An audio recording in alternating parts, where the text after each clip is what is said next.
Shalom Bapak Ibu semua yang dikasihi oleh Tuhan Yesus. Hari ini Minggu 29 Maret 2026. Renungan kita berjudul Tuhan akan menjaga engkau. Firman Tuhan kami ambil dari kitab Yesaya 43 ayatnya yang kedua. Demikian bunyi firman Tuhan. Apabila engkau menyeberang melalui air, aku akan menyertai engkau.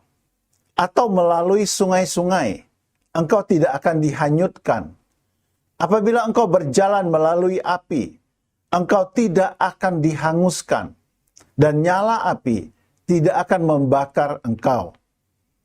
Pada tahun 1950-an, saat tirai besi membelah Eropa, banyak negara di belakang blok komunis menutup pintunya bagi Alkitab.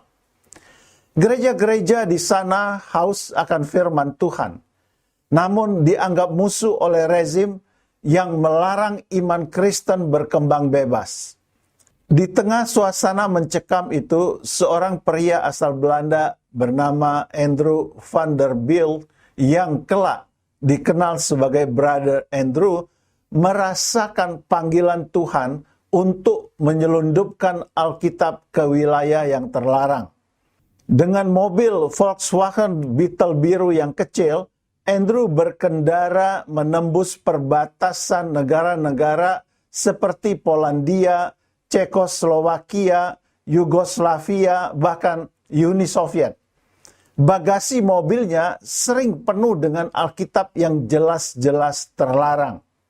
Ia tahu resikonya, ditangkap, dipenjara, atau bahkan lebih buruk lagi. Namun, setiap kali ia berdoa dengan sederhana, Tuhan, ketika engkau di bumi, engkau membuat mata orang melihat. Sekarang, kumohon, butakan mata-mata penjaga ini agar mereka tidak melihat apa yang seharusnya tersembunyi. Ajaibnya, berkali-kali ia melewati pemeriksaan tanpa terdeteksi.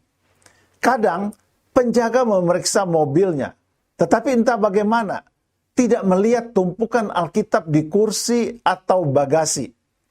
Brother Andrew tidak hanya membawa buku, ia membawa harapan dan keberanian bagi umat Tuhan yang tertekan. Kisahnya menyebar ke seluruh dunia dan menginspirasi banyak orang untuk terlibat dalam pelayanan serupa.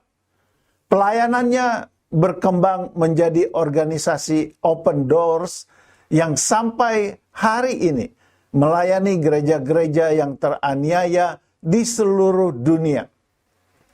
Ketika membaca kisah di atas, kita teringat kepada kisah yang tertulis di dalam Alkitab yang menunjukkan bagaimana Tuhan mengadakan mujizat untuk melindungi anak-anaknya.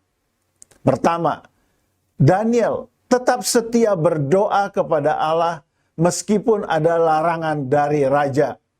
Ia dilemparkan ke gua singa karena imannya. Namun, Allah mengutus malaikatnya untuk menutup mulut singa-singa itu. Daniel tidak terluka sedikit pun.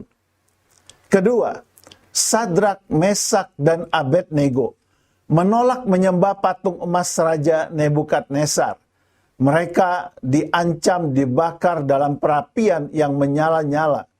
Dengan iman, mereka berkata bahwa Allah sanggup melepaskan mereka. Tetapi sekalipun tidak, mereka tetap tidak akan menyembah berhala. Mereka dilemparkan ke dalam api, namun tidak terbakar. Ketiga, Paulus dan Silas dipenjarakan karena memberitakan Injil.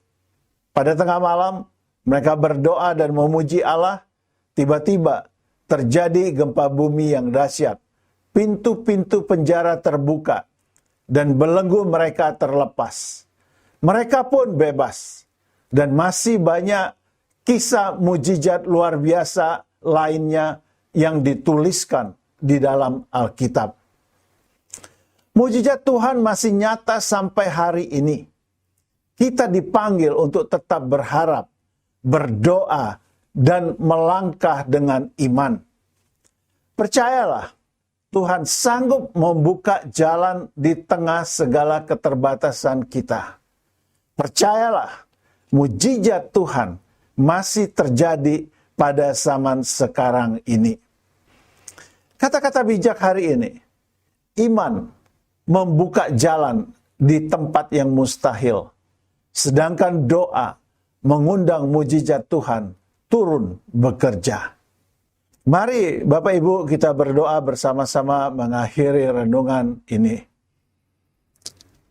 Bapa, aku mengucapkan terima kasih karena Engkau selalu melindungi dan menjagaku. Aku bersyukur untuk semua itu. Dalam nama Yesus aku berdoa. Amin. Sebuah renungan yang sangat memberkati. Bapak Ibu, bantu kami menyebarkan renungan ini agar semakin banyak orang yang diberkati. Selamat beribadah. Tuhan Yesus memberkati Bapak Ibu sekalian. Haleluya. Amin.